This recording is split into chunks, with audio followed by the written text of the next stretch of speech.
First episode of Speccie Spotlight with Matt and Joe. I'm just going to ask them a few questions. They've travelled down from Birmingham today, which is a good commitment from themselves. So, first question, boys, is your first game watching Widnes. So our first game was in August '99. We saw Widnes beat Lee here 9-6, and then sat in the North Stand. And then we got promoted the next year or the year after. And then our first game in Super League was the first home game when we lost to St Helens just here, and we actually sat in the South Stand for that game. Right. And obviously being from Birmingham, what's the fascination with coming down to support Widnes? Well, fascination's a good word. So the reason we support Widnes is because my dad's from Widnes, and then moved to Birmingham, and then we started supporting Widnes, and I've travelled up ever since every match. It's the buzz that you get from the wins. I think it takes us quite a long time to get home and get here, so I think the whole day makes it something. I suppose we don't know any different, but certainly the wins are really good, but then obviously the losses outweigh those. So it's seeing obviously the players you spend a lot of money watching. It's seeing us do well, beat some of our rivals, but then also the day. So boys, how did two lads with Birmingham accents come to support Widnes Vikings? We get that question all the time we're here. So our dad was originally from Widnes, supported them ever since he was a little lad. He met my mum, who's from Birmingham. Then he moved down to Birmingham in the late 80s. Then when we were about 7, we started supporting Widnes. So he got us into rugby league. He got us supporting Widnes. Not many people in Birmingham know about rugby league or even know about Widnes. So that's how we got to start watching this, and then it becomes an addiction. So when you go to your first game, you want to keep going more and more. And then 1 year turned to 2 years, now turned into 20 plus years. So that's how we started supporting Widnes. Yeah, and you know the family is the reason we have the connection with the town. So you know, we've got the 5th generation now of Widnes supporters. But Tony Chambers, who the chairman was here, is also in the family as well. So I think that's how our dad got into the sport, by going with Tony when he was chairman of the club. And really that passion and that addiction for rugby league has just been passed down now. And I said we're on to probably our 5th generation, so there is another generation that are going to be Birmingham Vikings, if you want to call it like that, just to try and fly the flag, because not many people know Widnes. You get funny looks when you wear the club colours around Birmingham. Everyone thinks you play at Twickenham and play with 15 line-outs, which is completely not the case. So we do try and fly the flag a bit for rugby league generally. Coventry Bears helps a bit, but they're not massively supported, unfortunately. But we're trying to grow and expand, which is the RFL's dream. So, well done, you boys. And Joel, what about you? Who was your favourite player when you first? So, growing up, my idol was Steve McCurry. So I think now he's been and gone. Another notable one was probably Dennis Moran. Just probably going through into my teens. Watching some of the things that Dennis could do with a rugby ball was absolutely incredible. And then moving into the current era, probably idol is now Danny Craven. So. He's a good man. Got sense. So obviously, like I said, you're coming down from Birmingham. What's a typical so-called home game like for the pair of you? So we normally leave home about 10 o'clock. Traffic dependent, so for a home game normally about 10 o'clock, getting to Widnes for about just after midday, hopefully if the traffic's good. We still have some family here, so we try and go and see them, try and get some stuff to eat. Then we're over in the North Stand, probably about 1:45, watch the game, leave Widnes about 5, hopefully. Yep. And then we're normally home on a good day for about 7:15. On a good day, obviously that's traffic. And that's a home game? That's a home game.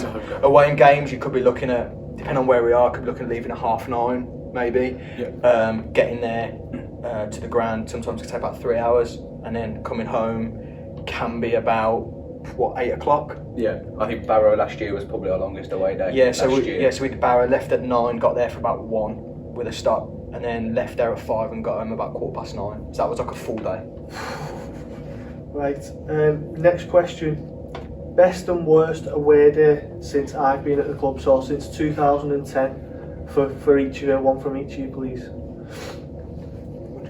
Go on, if I do best, has to be Lee away last year. I think, we'd been written off. Lee had brought in some big recruits. Beaumont had put some hell of lot of money behind it, but to see what it meant to the players after, I think was just enhanced to us and reaffirmed why we still do this. So that's probably the best away day for probably 10 years, or not forgetting Jack's speciality, Warrington away, where he scores 2 in the corner. Yeah. That again has to be up there just because it's Warrington. Yeah. So with 12 men as well. With 12 men, yeah, as well. So what about you? So best day probably again, Lee away, probably up there. Worst day, Bradford last year, and we got put 60 points on us. It was just we weren't expecting it. I think it came as a real shock to us. There was talk about stuff happening in the week, but when we turned up and with that squad that we had, to be beat by 60 points was really, really disappointing. And then also probably the Challenge Cup semi-final when we lost at Lee to Gas. We had a really good team, and I thought we could go all the way and get to Wembley, but it just wasn't meant to be.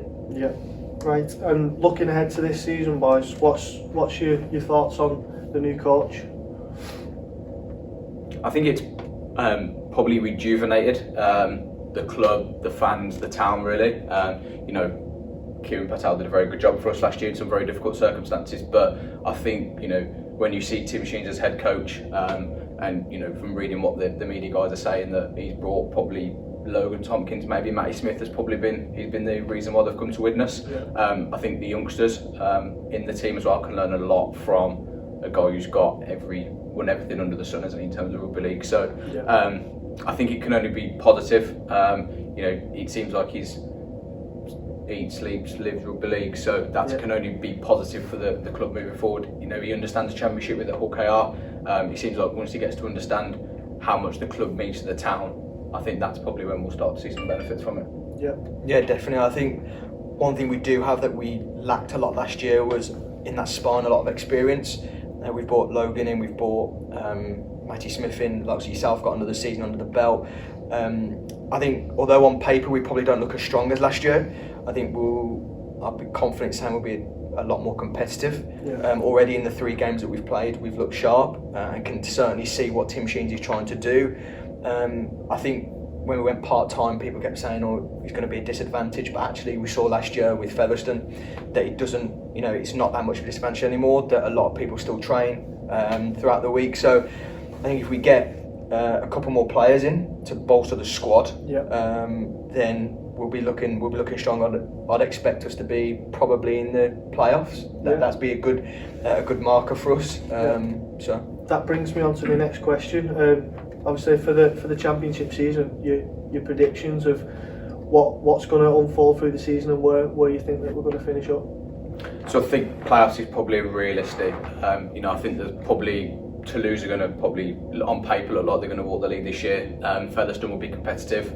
York and Halifax look competitive at the moment. But if we get on a good run, we keep injury free. I think we've got the squad that can potentially trouble any team on their day.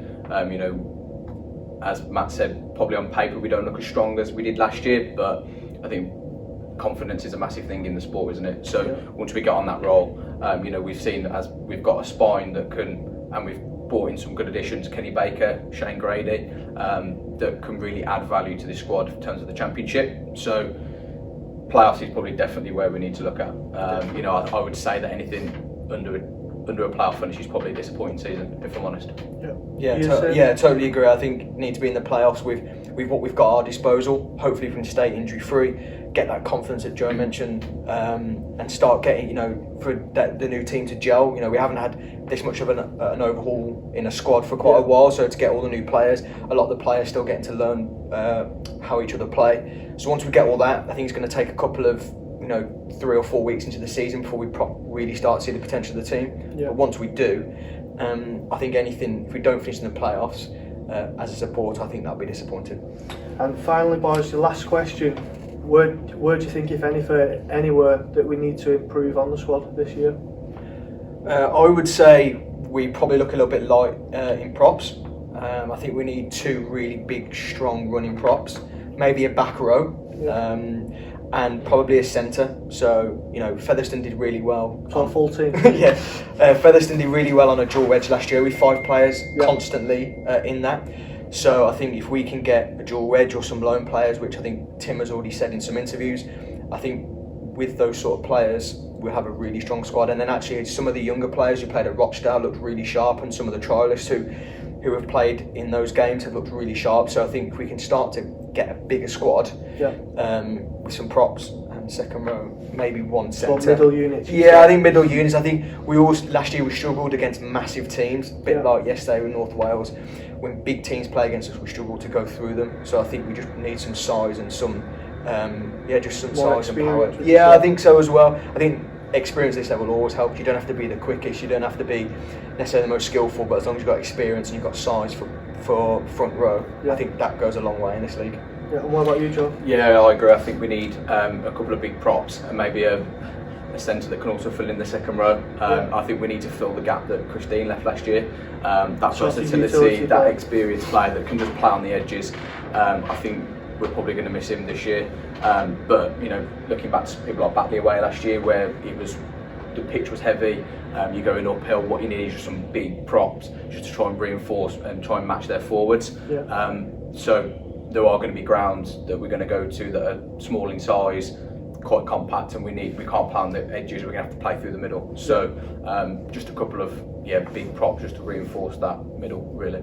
Cool. Right, boys, that was my final question. I just want to say thanks for obviously travelling down from Birmingham. You know, I know it's took you a couple of hours again, but just from myself and on behalf of the boys, we'd like to thank you for your continued support, and hopefully we'll catch you in one of the hospitality boxes through the season. Cheers boys. Cheers. Cheers.